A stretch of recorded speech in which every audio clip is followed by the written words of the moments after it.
बरेली की जिला जेल में माफिया अतीक अहमद के भाई अशरफ के बिना पर्ची के मुलाकात करने वाले 2 गुर्गों को बिथरी थाना पुलिस ने गिरफ्तार किया है। बताया जा रहा है कि पकड़े गए दोनों गुर्गे राशिद और फुरकान इज्जतनगर और मीरगंज थाना क्षेत्र के रहने वाले हैं। ये गुर्गे अपने आका अशरफ के इशारे पर काम को अंजाम दिया करते थे। सूत्र यह भी बताते हैं कि अशरफ का साला सद्दाम और लल्ला गद्दी उसके साथ मिलकर साजिश भी रचते थे।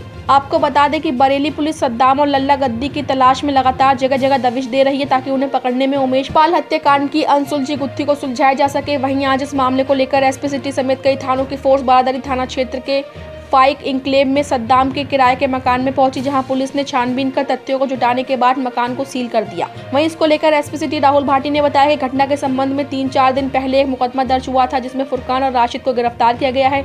यह दोनों गैर कानूनी रूप से सद्दाम और लल्ला गद्दी से मिला करते थे। आज दोनों को गिरफ्तार करके जेल भेजा जा रहा है। साथ ही कॉलोनी में लगे सीसीटीवी और डीवीआर का भी पुलिस बैकअप निकालकर जांच करने के साथ ही वहां रहने वाले किराएदारों का भी सत्यापन किया जा रहा है।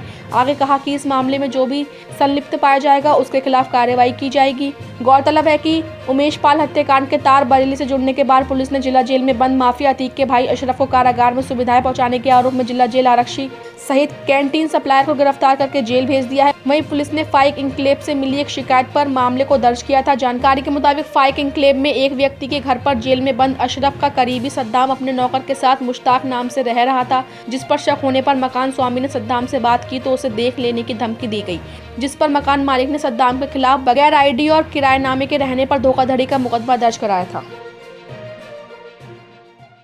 ये मुश्ताक नाम का आदमी कोई आया था, यहाँ पर एजेंट था। एजेंट के पास आए थे तो उन्होंने कहा था भी इनको घर की ज़रूरत है, ये रहना चाहते हैं फैमिली के साथ। तो कई बार वो आए, हमने मना किया, हमने कहा फैमिली को लेके आओ। लेकिन जब वो कई बार आया और उन्होंने अपने बताया कि हम निगम से काम करते हैं, निगम से हम कॉन्ट्रैक्ट लेते हैं और ये रोड बनाते हैं, हमारा ये काम है। तो उनको हमने फिर दे दिया था ये मकान रहने के लिए। लेकिन वो नहीं रहे यहाँ, लिया उन्होंने अपने लिए लेकिन रखा किसी और को। जब हमने उनसे पूछा तो बोले ये हमारे रिश्तेदार हैं भाई, कोई ऐसी बात नहीं है और इसके ज़िम्मेदार हम हैं और ये रह रहे हैं यहाँ पर। बस ये इतना मालूम था मुझे। कितने सालों से रह रहा था? कितने? 3 साल से तो रह रहे थे वो। अच्छा, क्या फैमिली लेके महिलाएं भी आती थी यहाँ? कभी कभी एक टाइम मेरा इत्तेफाक हुआ ऐसा, मैं आया था किराया लेने के लिए, तो वो निकल रहा था, बोला था कि मैं अपनी फैमिली को लेकर कहीं जा रहा हूँ। अभी फैमिली आई हुई मेरी वहाँ से इलाहाबाद से। बताया जा रहा है कि ये बताता था क्योंकि गाड़ी लेके आता था वो, और गाड़ी अलग अलग अगर कभी लाता था, हमने उससे कभी इत्तेफाक हुआ कि गाड़ी कभी आज ये ला रहे हैं, कल को ये लाया हुआ, तो कहते थे ये गाड़ी हमारे भाई की है इसलिए वो गाड़ी मैं लेके आता हूँ।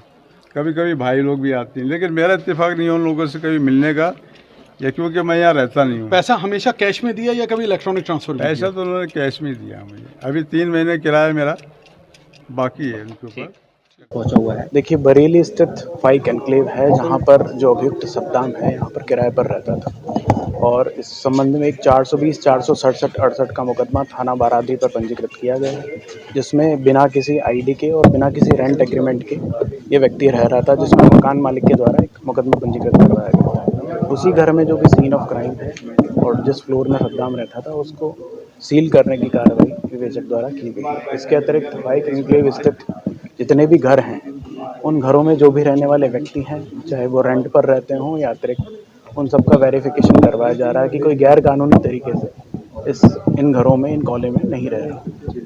सर, अब तक क्या जांच में क्या निकल के आया है कि यहाँ बैठकर ही गैंग चला रहे थे?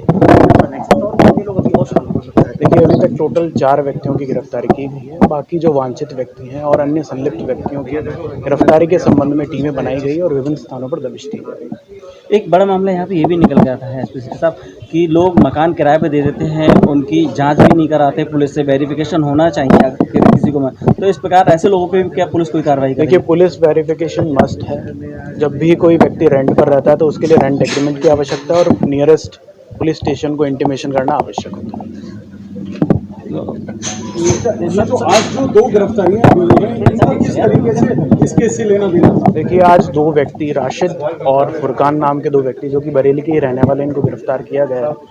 ये दोनों व्यक्ति जेल में निरुद्ध माफिया अशरफ से गैर कानूनी तरीके से बिना किसी आईडी के मिलने के लिए जाते थे। उसी संबंध में मुकदमा पंजीकृत किया गया था और इन दोनों की गिरफ्तारी करके इनको जेल भेजा गया। ये जो मकान है जहाँ कार्रवाई की जा रही है, क्या यहाँ और भी लोग आते थे, किस तरह की गतिविधियों की? देखिए, इस संबंध में हमने जो फाइक एनक्लेव स्थित विभिन्न कॉलोनीज और घर हैं उनके डीवीआर और सीसीटीवी फुटेज का बैकअप लिया है और उनकी जांच की जा रही है। जो भी व्यक्ति इनमें संलिप्त होंगे उन पर कार्रवाई की जाएगी।